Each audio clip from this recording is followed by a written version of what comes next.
Bismillah, alhamdulillahirabbil alamin, wassalatu wassalamu ala asyrafil anbiya'i wal mursalin wa ala alihi wa ashabihi ajma'in.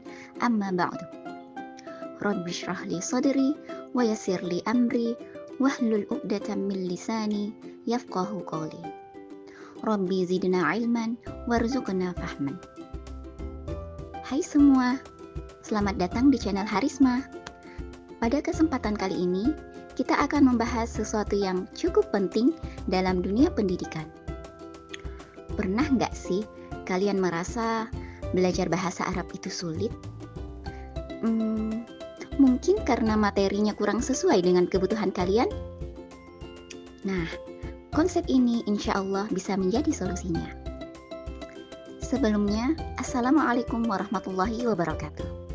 Perkenalkan, saya Harisma, mahasiswi semester 6, Prodi Pendidikan Bahasa Arab di Universitas Muhammadiyah Makassar. Salam kenal semua. Oke, di video ini kita akan membahas salah satu desain pembelajaran yang cukup menarik, yaitu desain pembelajaran bahasa Arab berbasis kebutuhan. Sebuah pendekatan yang bisa membuat proses belajar mengajar lebih efektif dan menyenangkan. Yuk, silahkan disimak.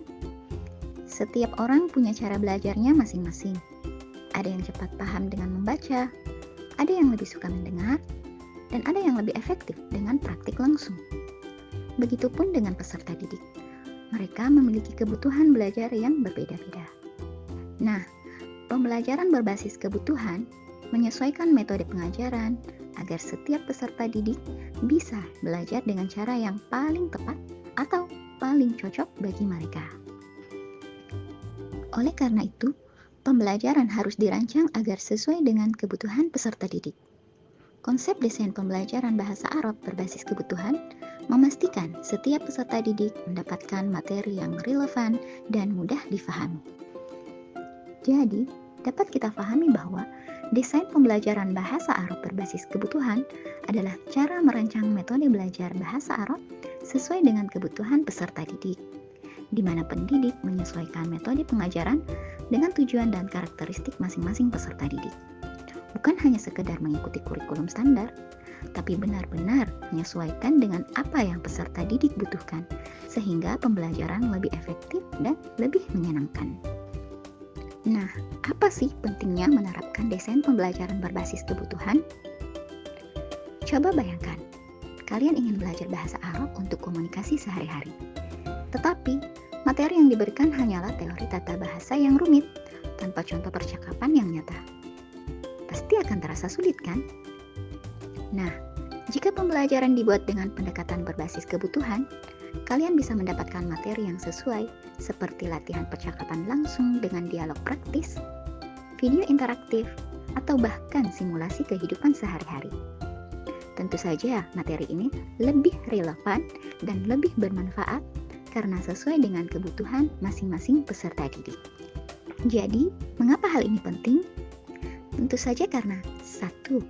Tanpa metode yang sesuai, belajar akan terasa sulit. Dan yang kedua, tentu saja ketika pendekatan berbasis kebutuhan diterapkan, peserta didik akan lebih fokus, lebih terlibat, dan memahami materi dengan lebih baik. Selanjutnya, kita perlu mengetahui apa saja prinsip pembelajaran berbasis kebutuhan ketika kita ingin mendesain pembelajaran tertentu. Seperti yang kita lihat, prinsip pertama adalah analisis kebutuhan, yaitu mengetahui tujuan dan gaya belajar setiap peserta didik. Dan yang kedua adalah fleksibilitas, yaitu menyesuaikan materi dan metode dengan kebutuhan tiap individu atau peserta didik. Dan yang ketiga adalah partisipasi aktif, yaitu belajar sambil praktik, agar peserta didik lebih cepat memahami materi sehingga pembelajaran lebih efektif. Dan yang terakhir adalah evaluasi berkelanjutan, yaitu mengecek efektivitas metode yang digunakan dan melakukan revisi jika diperlukan. Baiklah, sekarang mari kita lihat contoh kasus berikut ini. Misalnya, ada 2 kelompok peserta didik di sebuah kelas bahasa Arab.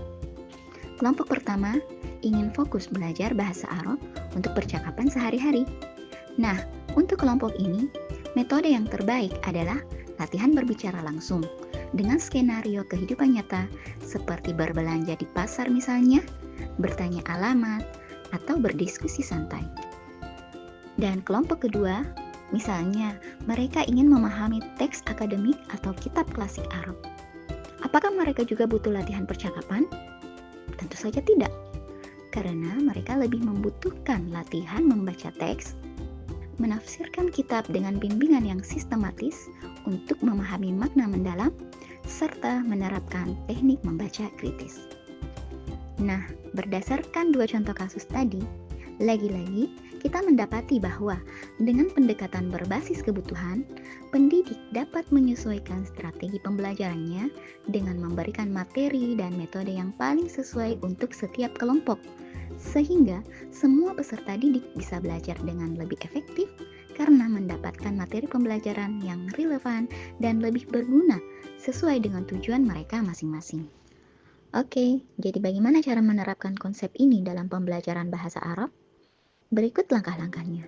Yang pertama, identifikasi kebutuhan, yaitu mengetahui gaya belajar dan tujuan peserta didik. Caranya, cari tahu apa yang dibutuhkan peserta didik melalui survei atau diskusi mengenai bagaimana mereka ingin belajar. Yang kedua, merancang strategi, yaitu memilih metode terbaik. Caranya, pilih metode terbaik, apakah berbasis percakapan, multimedia, proyek, atau kombinasi dari semuanya. Yang ketiga, pelaksanaan pembelajaran, yaitu menerapkan strategi yang sesuai. Caranya, terapkan strategi dan metode yang sesuai seperti kelas interaktif, latihan audiovisual, atau simulasi percakapan. Dan yang terakhir, evaluasi dan perbaikan, yaitu mengecek efektivitas dan memperbaikinya jika diperlukan. Caranya tentu saja dengan mengecek apakah metode yang digunakan sudah efektif, lalu lihat hasilnya, dan revisi atau sesuaikan strategi kembali jika diperlukan, agar pembelajaran tetap efektif. Alhamdulillah, kita baru saja membahas salah satu desain pembelajaran, di mana desain pembelajaran bahasa Arab berbasis kebutuhan merupakan pendekatan yang bisa membuat proses belajar lebih bermanfaat dan tentunya hasilnya lebih maksimal. Jadi, kalau kalian ingin belajar bahasa Arab dengan lebih efektif, pastikan metode yang digunakan sesuai dengan kebutuhan kalian. Begitupun jika Anda seorang pendidik, tidak ada salahnya mulai menerapkan metode dan desain pembelajaran berbasis kebutuhan.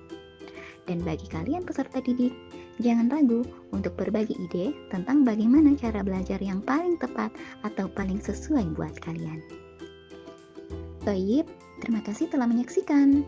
Syukron lakum wa jazakumullahu khairan. Jangan lupa untuk selalu mendukung pendidikan yang lebih baik. Video ini dibuat sebagai bagian dari tugas mid semester mata kuliah desain pembelajaran. Semoga bermanfaat bagi kita semua. Don't forget to like, comment, and share jika video ini bermanfaat. Sampai jumpa di video berikutnya. Wassalamualaikum warahmatullahi wabarakatuh.